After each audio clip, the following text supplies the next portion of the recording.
بسم اللہ الرحمن الرحیم۔ السلام علیکم ورحمۃ اللہ وبرکاتہ۔ اسٹوڈنٹس، آج کی جو ویڈیو کا ٹاپک ہے وہ بڑا انٹرسٹنگ سا ٹاپک ہے، کیونکہ یہ جو ٹاپک ہے یہ میرا بذات خود فیوریٹ ٹاپک ہے، اور اس ٹاپک کا نام ہے contribution of Muslim scientist in the field of science, کہ مسلمان سائنسدانوں کی سائنس کے میدان میں کیا کیا خدمات ہیں۔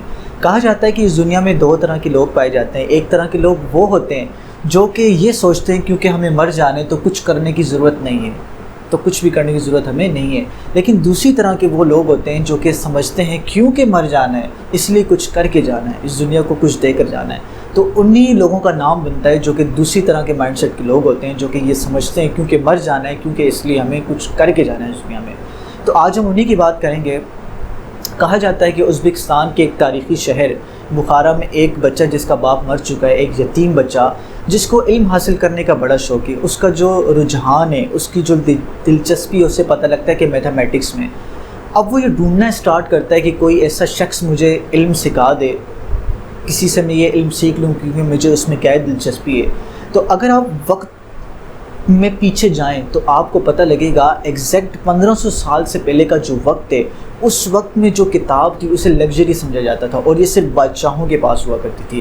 علم حاصل کرنا عام انسان کے بس کی بات نہیں تھی، کیونکہ یہ بادشاہوں کی وراثت سمجھی جاتی تھی۔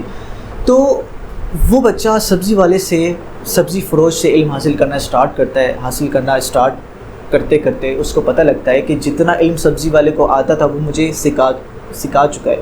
اب سبزی والا اس سے کہتا ہے کہ اگر تم نے مزید علم حاصل کرنا ہے تو تم اس شہر میں موجود بادشاہ کی لائبریری میں جا سکتے ہو، اور وہاں پر ہزاروں کی تعداد میں کتابیں موجود ہیں جس سے تم اپنے علم کی پیاس کو بجھا سکتے ہو۔ تو یہ بچہ بڑا پریشان ہوتا ہے، کیونکہ بادشاہ اپنی لگژری کیسے ایسے بچے کو دے کہ جو کہ یتیم ہے، جس کے کپڑے اچھے نہیں ہیں، جس کے پاؤں میں چپل نہیں ہے، تو وہ کیسے ایسے بچے کو دے سکتا ہے۔ تو اس بچے کو پتہ لگتا ہے یہ جو بادشاہ ہے اس کو پیٹ میں درد رہتا ہے، اس کو کولنج، جسے کولنج کہتے ہیں اردو میں، اسے بڑی آنت کا کینسر ہے، اور بادشاہ سلامت نے یہ اعلان کر رکھا ہے جو شخص میری اس بیماری کا علاج کرائے گا تو وہ جو کچھ بھی مانگے گا میں اسے دے دوں گا، جو میری اس بیماری کا علاج کرے گا۔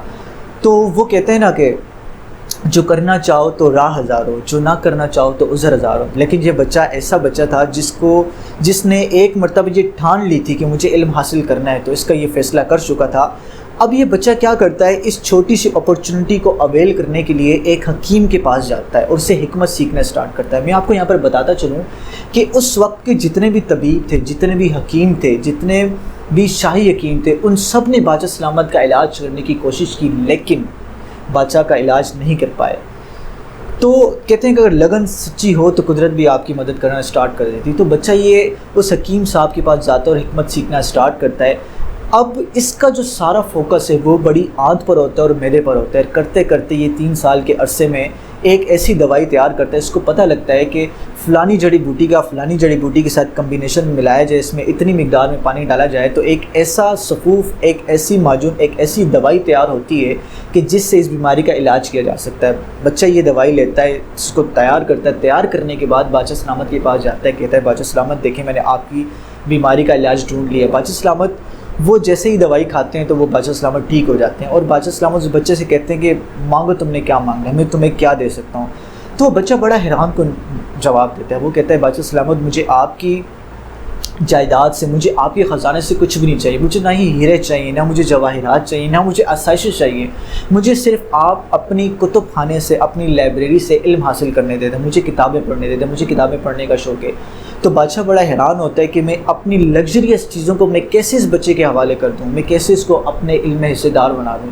لیکن کیونکہ بادشاہ وعدہ کر چکا ہوتا ہے تو بادشاہ اس سے کہتا ہے ٹھیک ہے، لیکن میری 2 شرطیں ہیں۔ پہلی میری شرط یہ ہے کہ تم کسی بھی کتاب کو باہر نہیں لے کے جا سکتے، اور میری دوسری شرط یہ ہے کہ تم کسی بھی کتاب کے نوٹس نہیں بنا سکتے۔ یہ نہ ہو کہ تم آؤ کتاب کو پڑھو اور کتاب کو پڑھنے کے بعد تم لائبریری میں اس کے نوٹس بنانے اسٹارٹ کر دو، تو ایسا تم نے نہیں کرنا۔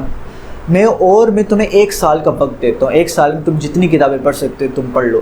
تو بچہ کہتا ہے ٹھیک ہے۔ اب تاریخ بتاتی ہے کہ یہ بچہ صرف کھانا کھانے کے لیے اور حاجات وغیرہ کے لیے کمرے سے، لائبریری سے باہر جاتا ہے اور سارا دن کتابیں پڑھتا رہتا ہے، دن رات کتابیں پڑھتا ہے۔ اس سے دنیا والوں کا اس سے کنیکشن کٹ جاتا ہے۔ اب جب 1 سال کا عرصہ مکمل ہوتا ہے تو بادشاہ اس کا ویسے ہی ٹیسٹ لینے کے لیے بچے کو بلاتا ہے اور اسے پوچھتا ہے کہ بتاؤ تم نے کیا سیکھا؟ تو بادشاہ کو پتہ لگتا ہے کہ جو بچہ ہے یہ ساری کی ساری کتابیں حفظ کر چکا ہے. تو بالآخر بادشاہ کی حکومت جاتی ہے، بادشاہ کا بیٹا آتا ہے جو کہ ایک نالائق بادشاہ ثابت ہوتے ہیں، بچے کو اس شہر سے نکال دیا جاتا ہے. اب یہ بچہ بڑا ہوتا ہے، بڑا ہونے کے بعد جگہ جگہ علم حاصل کرتا ہے، مختلف شہروں میں جاتا ہے، اور بالآخر ایک دن یہ بچہ مر جاتا ہے. یہ بچہ مرتا ہے، قبرستان میں قبر کا اضافہ ہوتا ہے. تو اس بچے کے مرنے کے بعد، گمنامی میں جب یہ بچہ مرتا ہے، تو 500 سال کے بعد پتہ لگتا ہے کہ یہ جو بچہ کتابیں لکھ کر گیا تھا، یعنی کہ 500 کتابیں یہ بچہ لکھ کے جاتا ہے، جب ان کتابوں کی ٹرانسلیشن ہوتی ہے دوسری زبان میں، تو ان لوگوں کو پتہ لگتا ہے کہ کتنا بڑا دماغ تھا یہ، اس نے میڈیکل سائنس کی بنیاد رکھ دی. اگر یہ بچہ نہ ہوتا، اگر یہ کتابیں نہ لکھی جاتی، تو ہماری جو میڈیکل سائنس ہے اس وقت جس ترقی کی بنیادوں پر ہے تو وہ آج نہ ہوتی. اس بچے نے یہ بتا دیا، اپنی کتابوں میں یہ لکھا، اس کی نالج کا یہ لیول تھا. اس نے بتایا کہ بیماریاں کس کس طرح سے ہوتی ہیں، کس کس طرح ان کا علاج کیا جاتا ہے، کس کس طرح سے ان کا ٹریٹمنٹ پاسبل ہے.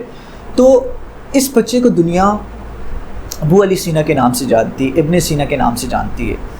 تو اگر آپ اپنی زندگی کو دیکھیں، اگر میں اپنی زندگی کو دیکھوں، اگر ہم سب اپنی زندگی کو دیکھیں، تو ہم میں سے کسی نے بھی سبزی والے سے علم حاصل نہیں کیا ہوگا. ہم میں سے کسی نے بھی علم کتابیں پڑھنے کے لیے کسی بادشاہ کی بیماری کا علاج نہیں کیا ہوگا. ہم میں سے کسی نے بھی کینسر کا علاج نہیں کیا ہوگا کسی علم کو حاصل کرنے کے لیے، کتاب کو پڑھنے کے لیے. تو ہمیں کیا یہاں سے سبق ملتا ہے کہ اگر آپ کرنا چاہیں تو آپ کے راستے میں آنے والے تمام تر رکاوٹیں وہ ہٹ جاتی ہیں، لیکن اس کے لیے آپ کی لگن کا سچا ہونا ضروری ہے، اس کے لیے آپ کی جستجو بہت لازمی ہے، اس کے لیے آپ کا کمیٹڈ رہنا بہت لازمی ہے، اس کے لیے آپ کی محنت کا ہونا بہت لازمی ہے. تو یہ تو تھی ابن سینا کی کہانی، جنہوں نے میڈیکل سائنس کی بنیاد رکھی. اب جو دوسری کہانی ہے، آپ تو کہیں گے کہ اس بچے کا، یہ جو ابن سینا تھے، ان کا حافظہ بڑا مضبوط تھا، ان کا مائنڈ بڑا شارپ تھا، اس وجہ سے وہ اتنا اچھا، اتنی کنٹریبیوشن کر پائے، اتنے وسائل نہ ہونے کے باوجود اتنا سب کچھ وہ کر پائے، ان کا نام اس دنیا میں جانا جاتا ہے. لیکن میں آپ کو دوسری سائنٹسٹ کی کہانی سناتا ہوں، اور وہ سائنٹسٹ ہے ڈاکٹر عبدالقدیر خان. ڈاکٹر عبدالقدیر خان پاکستان کے سائنٹسٹ ہیں جنہوں نے پاکستان کو ایٹمی طاقت بنایا، اور انہی کی بدولت، انہی کے احسان کی بدولت آج پاکستان ایک ناقابل تقصیر ملک بن چکا ہے. اس سے کوئی بھی فتح نہیں کر سکتا، وہ انہی کی کنٹریبیوشن کا نتیجہ ہے. تو ڈاکٹر عبدالقدیر خان 1936 میں پیدا ہوئے، اور 1952 میں آپ نے میٹرک کا امتحان پاس کیا. ایک روایت کے مطابق کہا جاتا ہے کہ ڈاکٹر عبدالقدیر خان نے جب میٹرک کے امتحانات دیے تو آپ میتھمیٹکس کے پیپر میں فیل ہوئے. بالآخر آپ نے میتھس کا پیپر دیا، اور آپ میٹرک کرنے کے بعد FSc نان میڈیکل یعنی کہ پری انجینئرنگ میں آپ نے داخلہ لیا، اور آپ نے FSc کو مکمل کیا. لیکن آپ یہ جان کر حیران ہوں گے کہ ڈاکٹر عبدالقدیر خان اس اپنے وقت کے ٹاپر میں شامل نہیں تھے، یعنی کہ وہ ایوریج سے، ایک اوسط سے ایک طالب علم تھے جو کہ اتنے ذہین نہیں تھے.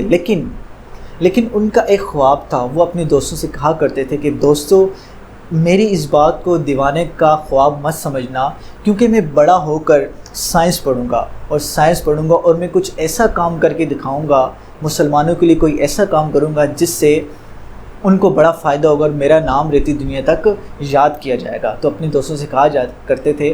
وہ کتابیں پڑھنے کا ان کو بڑا شوق تھا. وہ نسیم حجازی کے ناول پڑھا کرتے تھے، اور اپنے دوستوں کو بھی تلقین کیا کرتے تھے کہ آپ لوگ بھی کتابوں کو پڑھا کریں.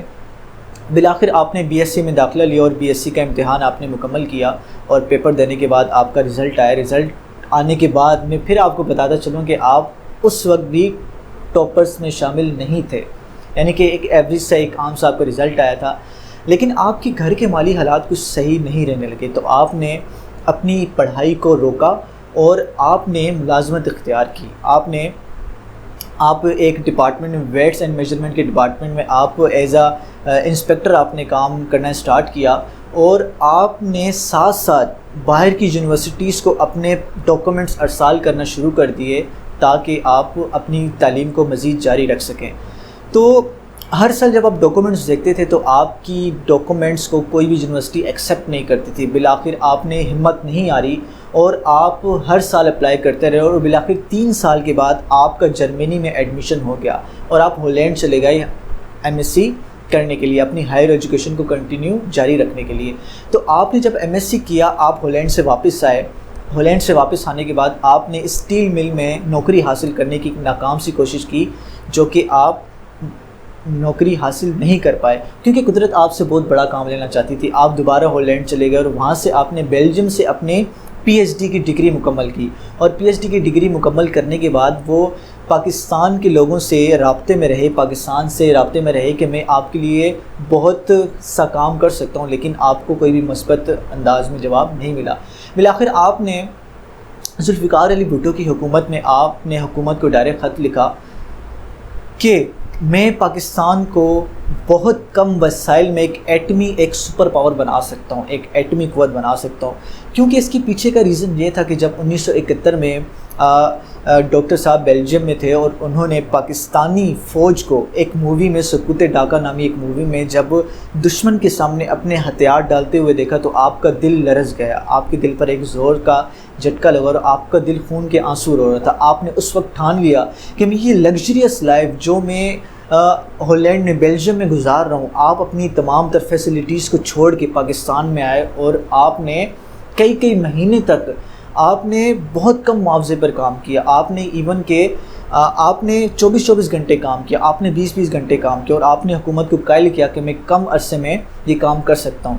تو آپ حیران ہوں گے یہ جان کر کہ آپ کا خواب بالآخر رنگ لائے اور آپ نے کڑی محنت کر کے پاکستان کو قلیل ترین عرصے میں، 3 سال کے عرصے میں پاکستان کو ایک ایٹمی قوت بنا دیا، جن کے احسان کی بدولت آج پاکستان ایک ناقابل تسخیر ملک بن چکا ہے۔ تو کہنے کا مطلب یہ ہے، بتانے کا مطلب یہ ہے کہ اگر آپ کچھ کرنا چاہیں تو یہ اس سے فرق نہیں پڑتا کہ آپ کے انٹیلیجنس کا لیول کیا ہے، آپ فرق اس بات سے پڑتا ہے کہ آپ کی جستجو کیا ہے، آپ میں کتنا پوٹینشیل ہے، آپ کتنا ہرڈلز کو برداشت کر سکتے ہیں۔ یاد رکھیے گا کہ قدرت اس انسان کو بڑا بناتی ہے جو انسان وہ ہرٹس لینے کے قابل ہوتا ہے۔ اب یاد رکھیے گا کہ قدرت انسان سے ایک امتحان لیتی، انسان کو جتنا بڑا بنانا چاہتی اس سے اتنا بڑا چیلنج کریٹ کرتی۔ تو یہ تھی چند ایک سائنٹسٹ کی کنٹریبیوشن جو کہ میں نے آپ کو بتائی، جنہوں نے اپنے وسائل کا رونا نہیں رویا اور بلکہ کچھ اس دنیا میں کر کے گئے۔ تو اب ظاہر سی بات ہے، اس چھوٹی سی ویڈیو میں ہم سارے سائنٹسٹ کی زندگیوں کو، سارے سائنٹسٹ کی بایوگرافیز کو ہم کور نہیں کر سکتے۔ ہم چند ایک سائنٹسٹ کی کنٹریبیوشن پر ایک سرسری سی نظر ڈالتے ہیں اور میں آپ کو بتاتا ہوں کہ ان مسلم سائنٹسٹ نے کیا کیا کارنامے انجام دیے جو کہ اس وقت میں لوگ نہیں دے پائے۔ تو چلیے سٹارٹ کرتے ہیں۔ جو پہلے ہمارے پاس جو سائنٹسٹ ہے ان کا نام ہے ابن الہیثم۔ اب ابن الہیثم 10ویں صدی کے سائنٹسٹ تھے، 10ویں صدی میں آپ پیدا ہوئے، اور آپ کا کمال کیا تھا؟ آپ کا کمال یہ تھا، he was a first scientist that disclosed how woman I is working. آپ وہ پہلے سائنٹسٹ تھے جنہوں نے یہ بتایا کہ انسانی آنکھ کس طرح سے کام کرتی ہے۔ اور دوسری آپ کی کیا کنٹریبیوشن تھی؟ He was one who invented camera 1000 years ago. اور آپ وہ شخص تھے جنہوں نے کیا کیا؟ کیمرہ 1000 سال پہلے ایجاد کیا۔ آج سے 1000 سال پہلے آپ نے کیمرہ ایجاد کیا، یہ آپ کی کنٹریبیوشن تھی۔ اور آپ کی جو تیسری کنٹریبیوشن ہے وہ ہے he was a great scholar of physics, mathematics, engineering and astronomy. آپ فزکس کے، میتھمیٹکس کے، ایسٹرونومی کے آپ ایک بہترین، ایک عظیم اسکالر تھے۔ اور آپ نے ایک کتاب لکھی، کتاب المناظر آپٹکس پر، ایک پوری کی پوری آپ نے کتاب لکھی۔ اچھا، اس کے بعد عمر خیام جو تھے وہ 11ویں صدی کے سائنٹسٹ تھے، اور ان کا کمال کیا تھا؟ ان کا کمال یہ تھا کہ انہوں نے he was a first who introduce first calendar. آپ نے دنیا کا پہلا کیلنڈر انٹروڈیوس کروایا، دنیا کو بتایا کہ کیلنڈر میں تاریخیں اس طرح سے ہوتی ہیں، تمام تر۔ آپ پہلے وہ سائنٹسٹ تھے۔ دوسری آپ کی جو کنٹریبیوشن وہ بڑی مزیدار ہے، آپ نے بتایا he was one who 1000 years ago solved mathematical problem that can't be solved before۔ اور آپ وہ شخص تھے جنہوں نے 1000 سال پہلے ان میتھمیٹیکل پرابلمس کا سولوشن دیا، ان کو سولو کیا جن کا اس سے پہلے کسی نے حل نہیں دیا تھا۔ اور ہمارے پاس جو اگلے سائنٹسٹ ہیں ان کا نام ہے البیرونی، اور آپ کا کمال کیا تھا؟ He practically prove that earth is round. آپ نے یہ ثابت کیا پریکٹیکلی طور پر کہ ہماری جو ارتھ ہے وہ کیا ہے؟ راؤنڈ ہے، وہ سرکولر ہے، وہ گول ہے۔ دوسری ان کی کنٹریبیوشن کیا ہے؟ He measured circumference of earth and discuss the movement of the sun and moon. اور آپ کی جو دوسری کنٹریبیوشن ہے وہ یہ ہے کہ آپ نے بتایا کہ ہماری ارتھ کا سرکمفیرنس کیا ہے، یعنی کہ اس کی باؤنڈری کی کتنی لینتھ ہے آپ نے بتایا، اور آپ نے یہ بھی بتایا کہ جو موومنٹ ہے سن کی اور مون کی وہ کس طرح سے ہوتی ہے۔ ان تمام تر باتوں کے بارے میں آپ نے بتایا۔ تو اسی طرح سے بہت سارے سائنٹسٹ جن کا ذکر کرنا ہے چھوٹی سی ویڈیو میں ممکن نہیں ہے۔ اب یہ جو سائنٹسٹ کی جو کنٹریبیوشن تھی انشاءاللہ تعالیٰ ویڈیو کے لاسٹ میں آپ کو اس کے جو نوٹس ہیں وہ انشاءاللہ پرووائڈ کر دوں گا، لاسٹ میں آپ نوٹس کو لے سکتے ہیں، ان سے یاد کر سکتے ہیں اپنے ٹاپک کو۔ تو اگلی ویڈیو تک کے لیے اجازت دیجیے، اپنا بہت سا خیال رکھیے گا، اللہ حافظ۔